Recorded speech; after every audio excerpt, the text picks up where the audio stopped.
holding space for today, welcoming in Lauren. Lauren, thank you so much for joining me in this live. And Lauren, Yeah. specifically, I'll let you introduce yourself. Ultimately, she really brings in a lot of subconscious modalities into her work as well, tapping into visualization to achieve your goals, which I think is so beautiful.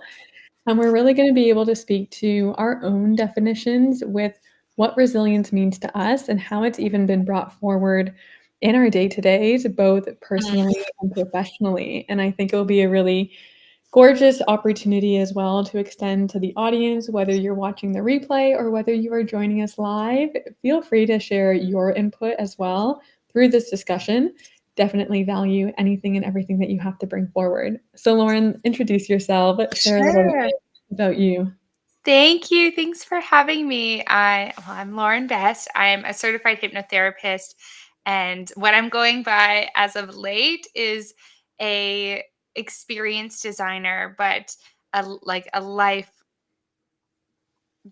designer per se. So I think Hmm. there's like something magical too about how you were saying like defining things, because I think it's something that as I've like moved through different parts of my work and like through certain moments in life, there has been a shift for me to open myself up to like redefining things. So how I Mm. see resilience, or even how I like talk about my work, keeps changing. And I think that's like the beautiful part of just giving ourselves that permission to like experience things differently, or like almost outgrow certain things, but then it informs the like resilience, for instance, how we perceive it and what it feels like for each of us. So I'm really excited to get into this convo and just see what comes up, because maybe there'll be new ideas that I hadn't even thought of before. So Completely. And I love even just like through your own redefining, like you said, moving into like being a life designer here and Mhm. really kind of strengthening your toolkit through all your experiences, your integrations to recognize this is how I can now support people. So I think that's so beautiful. Oh, thank you. Well, when it comes to like, let's talk about maybe then first we'll dive into the pivot of Mm, the actual meaning of resilience. Let's start yeah. there. And Yeah. I know we were just talking about creating meanings of things and defining things, but for you personally in this moment, in this present Mm, time, what does resilience yeah. mean to you? I think I realized, and it was in something I was writing yesterday, which I shared to you when we were talking about planning this, is like, I guess I didn't really realize like how many ingredients build Mm, resilience. Or for me, it has been this concoction almost of um, involving different ingredients like imperfection and courage and even hesitation and perseverance and resistance and trust and excitement and confusion and confidence. And it's almost like together, this all these like experiences that we have, whether it be these feelings or these moments where something feels like really, heightened, whether it's good or bad, doesn't really matter. But this ability to like, I think, really build this trust and build this ability to persevere and like keep going and have that courage no matter what is coming our way. I think with that, why I kind of put all the ingredients together is because this idea of, hesitation, or these experiences rather of hesitation or mm, resistance or confusion, are like those opportunities that invite us to give ourselves permission to keep going, or to kind of give up, or whether it be like giving us ourselves space to process emotions or sit in it, or really not feel like we can overcome this thing, to then be able to overcome that worry, that we're experiencing, or that doubt, or that misbelief. So it kind of, for me, is like together they build resilience to really confront possible challenges that may be waiting for us, and bring us to a space where we can overcome, these things, these worries from, based on past events or things that are happening in our reality or things that could happen to just like keep going, keep going. Mhm, mhm, absolutely. Such a gorgeous explanation, and, like, weaving in all those different ingredients are obviously such a like you were saying, the concoction, I think about a witch's brew when you mentioned that word Totally. of, like, kind of just brewing within us of, like, how can we now move forward and create, and as you were saying that, just kind of recognizing, like, for yourself, whether it is on a professional level or maybe a personal level, what do you feel like has been that piece for you recently of, like, strengthening, moving with that muscle of resilience and overcoming, like you were mentioning too, like, Mhm. overcoming a challenge? Yeah, I think I never really realized until late just how blurry the lines are for me and maybe for other people in different ways, but for me, definitely like feeling this or recognizing this blurriness between my work and my personal self and my life and how emotional I am as a being and how much the impact of what is happening in my environment professionally and how that bleeds into my personal, like, feelings and life and vice versa.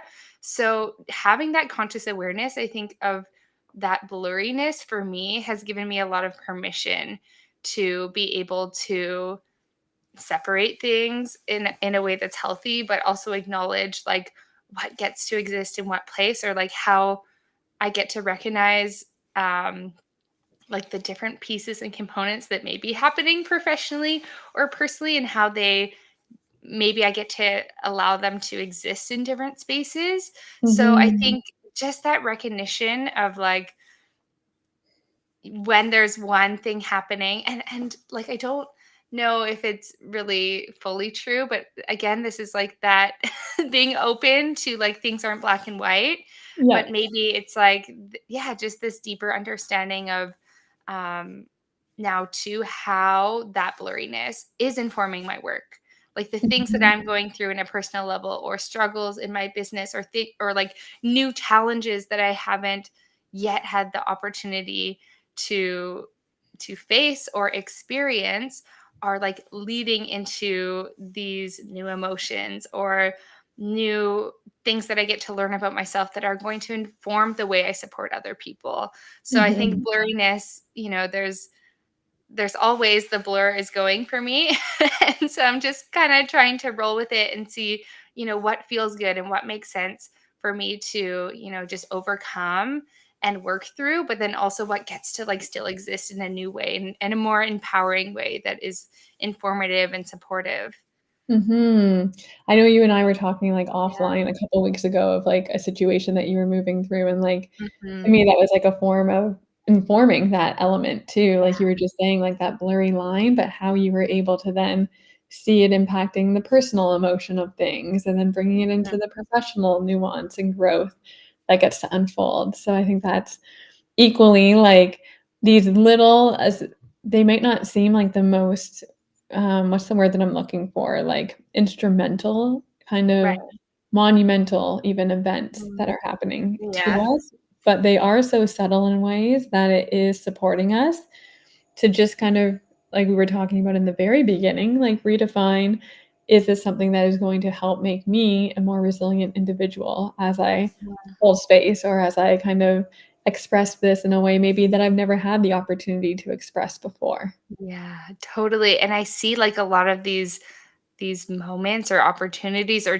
like, these challenges rather as opportunities to, Yeah. like, what is the lesson here? I don't maybe need to know the why, but maybe I get to see it as, like, initiation almost to experience more of what is aligned to me, more of what it is that I want to attract into my life and into my business, and just surrender to that idea that okay, even when things don't look the way I want them to look, or I expected them to look, or I desired them to look, or, if they don't feel the way I wanted, or I get to this place and yeah, it doesn't feel like I thought it would.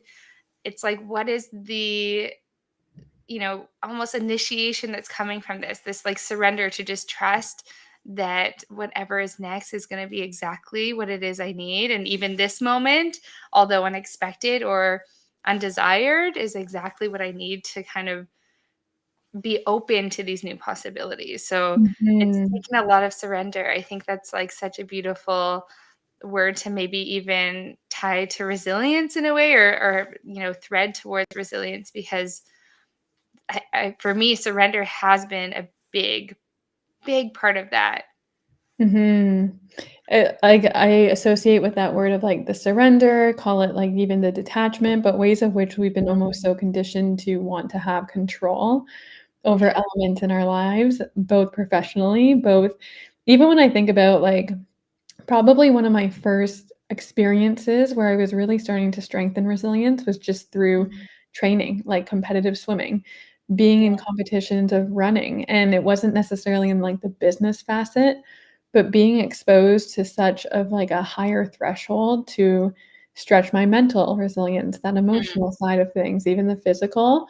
I had to essentially surrender into the belief in myself even, and this is kind of like that beautiful way it can stream into our business, but belief in yourself is so it's that anchoring precipice beyond anything else. So if we're surrendering, it also illuminates for us how deeply we can believe in Yeah. what we're doing through everything else too. Yeah. Yeah. Oh my gosh, I love that too. Like, just sharing about the sports as children, I feel like everyone has that like their own story of like whether it is a negative experience or a positive story, whatever it may be. But it totally took me back to being like a preteen and teenager, and even as young as I think I started figure skating at like the age of 5, but being in that competitive space and not necessarily always, like, being the best and, like, Mhm, knowing that, but, like, on a skills level, but just having that joy and desire to be there and to show up. And I think there, like, in dance, I was also a competitive dancer, but again, still the same thing, not technically the best. And I think there is insecure like, there was insecurities around that brought like that followed me into college and university and the workplace of not being able to like take critique as something that wasn't personal, even though we were taught from a young age or given critique from a young age, right, to be better or do better or, try different things. It wasn't until I was an adult that I really learned that like I get to just receive feedback sometimes and, decide to apply it and not take it personally. Or on the flip side, just, be able to say, okay, this is someone else's opinion. It doesn't mean that I need to as well mhm, take it personally or take it on or even make any changes at all. And that was like something I really didn't figure out until I don't know, a few years ago, right? Of like not having to take on these opinions of other people. And it's still something I'll continue to navigate and catch myself in, like, to check in with, right? To see what is me, and that deconditioning like we talked about earlier of what people think we should do or even what we think we should do based on those experiences. So it's yeah, it's amazing how much like that influence has in amazing ways, but then also these like stories that we get to now break free of or redefine as adults, as business owners, as partners, as whatever. It's just yeah, so much possibility. mhm, very much, and, like, as you were saying that too, recognizing it's just, like, when we're so little and we're in that environment and like you were saying, like, getting the critique, getting the feedback, there's also Yeah. obviously, there will be children that have the agency, but for a majority of children, there's no agency of the choice to say, "I'm gonna accept this," or Yeah. "I'm not gonna accept it." Where that's Right. so different for ourselves now, and that's beautifully, like, showcased in, like, our growth, and as you mentioned, like, really Mhm. being able to say, "I don't need to let this, like, bother me," or, "I don't need to let this Yeah. necessarily impact or dictate how I'm Mhm. gonna continue to show up or choose to change," type of thing. Yeah, yeah, and a lot of us go into workplaces too without that feel like that knowingness that there is that agency or Yeah. feeling like we can give ourselves permission to speak up for ourselves or when we do, like, if there's conflicting opinions, not taking it personally, or not feeling like we suck, or like all these other feelings that come up when there is that opportunity to step outside that comfort zone, but it isn't Mhm. received in the way that you were hoping for. And that can lead to a lot more self-doubt, and a lot of hiding away, and just kind of keeping small. So that 1000%. Like, yeah. if we're looking so I have a question, but I wanna give context before the question because to me, nervous system aside, like, when we're Mhm. doing dysregulating things, that's essentially when we're moving into a place of strengthening that muscle of resilience, and we're really kind of going beyond there's this beautiful kind of, I don't know if I've ever spoken to you about it, but there's this theory coined by Dan Siegel termed, like, the window of tolerance, and so it's Mhm. said, like, when we're in our window of tolerance, we are easily adaptable in our ability to regulate our emotions and kind of have that fluidity, while also just acknowledging we are essentially within our parasympathetic. But when we go outside of that window, this is where we are going into, like, a hypoarousal, areas of which we're more stressed. We're kind of looking to kind of strengthen that resilient muscle because we're doing something new, and whether that is competitive sports, whether that's traveling, whether that's the Mhm. opportunity to just simply be in business like we are, which is one of the most dysregulating Yeah. things, is Yeah. to strengthen that resiliency muscle. And Mhm. so through that context and through that lens of that understanding of, okay, now that I've gone outside of our particular window, which is really shaped by those societal conditions, the supports like, the supports that we even have around us, I should say. How Mhm. do you specifically let's say you're going into, like, a hyper, which is more of, like, fight or flight kind of zone. Mhm. What's a resource that you love to call in to bring you back within your window? So you've done something that's a little bit more extreme and dysregulating, but now you know you wanna come back and reactivate your parasympathetic. What would be your go-to resource for that? Yeah, I mean, there's so my go-to. I mean, there's this, like, vision I have for my life that Mm, doesn't necessarily have all of, like, the hows, and the details, and the what, but there's, like, certain images that, in hypnosis and connecting with my subconscious mind, I have, like, created, and I see. And again, like, not knowing where I am, what stage it's on, where, like, one of these images is like a beautiful sanctuary where I feel like people come together to learn, and there's a tea house and whatever, right? So I have, like, these images that are really grounding for me, and that really for me embody this, like, these feelings of harmony and love and surrender, and this, like, knowingness of, like, these things are possible for me. Like, I know I am worthy of, like, not only existing in these experiences, but, like, creating them for myself. So I will do those visualizations, or even if it's, like, quick, close my eyes and just, like, let them flutter through, like, my mind, and just knowing, like, these are things that it's like that zooming out, like that bigger picture of, like, I know I get to end up here, and mm, maybe it's even closer than I know right now. But being in this feeling of doubt, or these emotions that are coming up that are very real, and I'll do tapping, like, before mhm, I do that visualization if I have the time, or alternate nostril breathing, but really, like, allowing those images which are attached to those feelings, really be a part of, like, okay, I get to remember this is what, like, these are some of the experiences that I get to create for me, but for also people too. So, yeah, mhm, it's really, like, grounds me back. But if I'm cooped up in a space where I'm just, like, again, the environment, I'm really big about environments, even the yeah, ones that are beautiful. We need to step outside sometimes. So, like, going for that walk, and just, like, even if I don't want to sit with my thoughts for that much longer, I'll put on that, like, audiobook or podcast that I know are just going to make me feel inspired, or I trust that I'll hear something that is exactly what I need to hear, even if it doesn't mhm, come from within. So it's, like, also that, like, external trust in knowing, like, I get to receive, these messages, or receive this, these words that I know, like, are meant for me to hear right now. So those are some of the things that I like to enjoy and just allow myself to experience when I am feeling that overwhelm or that worry, and just know, like, I get to just surrender. Like, whatever Mhm. is happening is not worth the worry. And so, whether it is noticing that thought spiral that's going, like, I remember, what would she do? Like, the girl who's already experiencing that vision, Yeah. who's already in that vision. Yeah. I love that because Yeah. the power of visualization is so impactful, but also just it reminded me of a hypnosis I need to plug back into, but it had to do almost with, like, finding a safe place.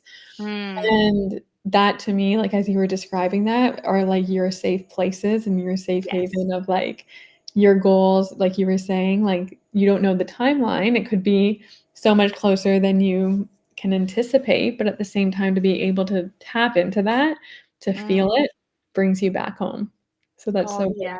It is. It's like home. And it's good. like inside ourselves already, even though it's not out here. Like, it's still in here. It's in here and here. Yeah. Which is the beauty of all this work, right? Like, Yeah. literally, I feel like that's where it's, like, peeling back this onion within our subconscious Mm, mind of, like, really starting to evaluate, "Okay, we've eliminated maybe this belief or this meaning, this core value that wasn't really ours, but then there's another layer to start to explore and to deepen into," yeah. which is where the Yes. resilience and the redefining, I think there for me specifically, that was one thing I really grappled with when I was in corporate at the time was Mhm. the evolution piece, like, Mm, I'm meant to evolve and I strive to evolve, and I couldn't see that evolution being at the pace that I was really seeking it to create for me in that space. right. Yeah. And it's interesting that too, like, and I don't know if you felt that way in or this way in that moment or in other moments of feeling like sometimes there are these like patterns or these opportunities to notice where there are patterns or like cycles repeating themselves, and then taking that chance to be like, okay, even though I feel resistant or uncomfortable or annoyed by this, like, there is something here that is giving me this invitation to, like, make a change or take a new step, or give myself Mhm. permission to say no to this and yes to this or whatever it may be. But also feeling like, this is me yesterday, literally yesterday, I was like, I already know this, like, why? Like, why is this happening again? Right? And it is like those invitations to expand to this next level. And it can feel like, oh gosh, I've done so much work, or I've gotten to this place that I feel really good about, and I feel like I'm back here again. And so I know, like, that is really real, and we all maybe experience that in different ways or in different parts of our Mhm. lives. And although it can be so disheartening, like, just giving ourselves that permission to say, like, okay, I get to do something different this time, or I get to see beyond what is happening right now, or like I get to look for the lessons that are trying to show me, like, they're here. Just you just gotta switch up your focus and attention. Yeah. But I yeah. always think about that, when I went through NLP, like, that whole statement around, like, being towards or away motivated. Mm, And, like, am I choosing to kinda look at, like, what's continuously either not appearing or happening? And, right. like you were just saying, like, can I reframe this to be a lesson versus why does this keep happening to me Yeah. essentially? Or the towards of, like, this is where I'm going, and it's always, like, that money story. That was the core Mm, example that they shared of, like, you're yeah. either focused on how much debt you're in or you're focused on where you can go and, like, what you have available to you in this moment right now.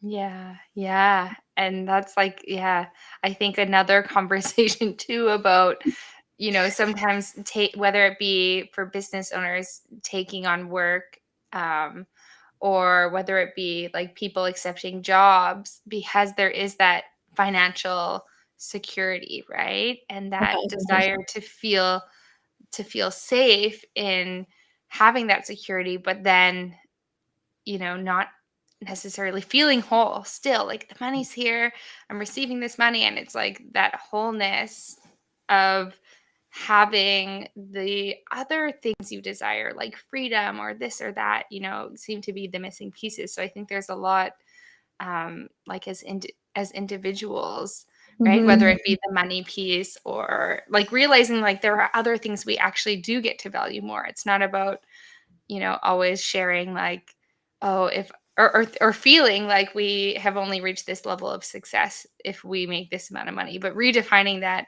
I think, also can be a whole nother, like that is a whole nother process Yeah. of shedding more layers and realizing like everything I've been told about, having the house or this or that, like actually doesn't need to be my reality. That can be more mind-blowing and open us up to another level of like, working our resilience muscle and Mhm. adapting. Yeah. Yeah, I feel like Yeah. one of those big ahas was, like, redefining some of those values as well, and then for me, it's what's led me, at least in the last year, has been always, like, the value of choice, and Yeah. what like you were just saying, it's not always just money and it's not the possessions, but the actual ability just to have choice day in, day out is something that's invaluable, essentially, to me. Yeah. Yeah, I am right there with you. I totally agree. I think especially having those experiences where I felt like I didn't have a choice, Mm, even like mhm. I really didn't feel like I just felt like, oh, this is something I have to do. I've been hired to do this job and whatever at all costs, right? And it's just Yep, like, oh, now, in hindsight, you can always look back and think, oh, wow, like, what was I thinking? Or you can look back and say, like, wow, look how far I've come. Like, exactly. even if these same scenarios kind of come up, like I get to, navigate this very differently. So that's Yes. exciting. It is, it's a whole Yeah. new kind of, like, world to play in, and I think Yeah. that kind of, like, brings us the final kind of, like, question that I was coming to mind for me too around still resilience essentially is, like, just to kinda shed some light into, like, your future forecasting. Mm. So what would be something maybe, whether this month or in the next month, you feel is really going to not only strengthen, but maybe test you in your own resiliency? Yeah, I think because I've really approached this year differently in the sense that I have been shedding a lot of the shoulds, and I think a lot of the spaces that have been so impactful in my growth, but are, and we've talked about this too, like feeling like, it's hard to admit to yourself when you've outgrown something or like something doesn't fit right at the moment, but giving myself that permission to kind of allow those things to fall through the wayside. And with that has come a lot more self-trust and belief than ever before. So I think with this year, not, I mean, I have my like, dreams and my desires and these visions for things that I want to experience, that I want to bring to the world, that I want to share with other people. Yet I'm like shying away from setting myself goals, from being too specific with the things that I desire, because I am Mhm. really, really excited about leaving that space for possibility and this open like space to receive other opportunities or invitations or head down different paths that I haven't even looked at before. So I think there's that deeper energy again of that surrender and just like wanting to trust that, I know my values. I want to honor, or I get to honor those values and the things that I believe, and allow those to help me trust in what gets to feel good and maybe what I don't want to invest my time or energy in. So let's see what's going to come up already. I feel like there's so many beautiful, exciting experiences that I'm creating, not only for myself, but for other people, or not only for other people, but for Yeah. myself too. I think that's a beautiful part of having a business and why. I wanted to do this was to support other people, but it came from a place of having to support myself first. So I still Mhm. really, you know, ingrain that into what it is I'm sharing, whether it be like, you know, workshops or different experiences or hypnosis audios. Like I'm just really leaning into like, okay, there are things that I see as synchronicities between myself and the people that, I've been working with. Like, let's lean into those. So Mhm. lots of trust. Beautiful. And as you know, kind of deeply, deeply resonant in the sense of, like, what I went through too of last year's kind of episode, so I Yeah. completely empathize and have so much relational understanding into, Mm, like, that zone, and it's just such a beautiful place to be at the same time, where it yeah. is holding that kind of space for any kind of miracle, any kind of magic to come forward, and really being a resilient individual through that process, through your trust and everything that's unfolding. Yeah.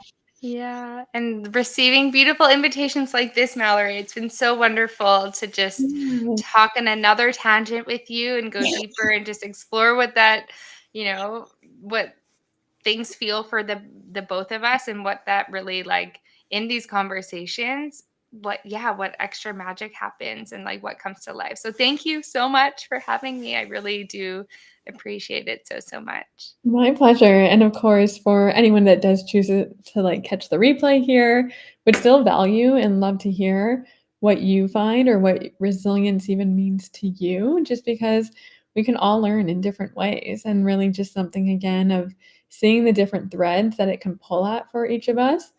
But my biggest sentiment is how resilience isn't built in a day, and I've just been hearing that a lot in the industry, and so it's a very titrated process, and you Mm, spoke a lot about the word compassion here today, and it is so, so deeply important. I think that's just one thing that continues to expand and continues to be healed is finding areas not to be such an inner critic, but to actually have some grace, some love, and some compassion for ourselves in the choice in this journey.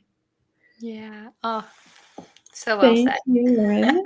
Thank you. I so appreciate you taking the time to be here, and obviously this will go up, so we will see each and every one of you soon, and just sending my love in the meantime. Thank Thanks, you. everyone. Thanks, Mal.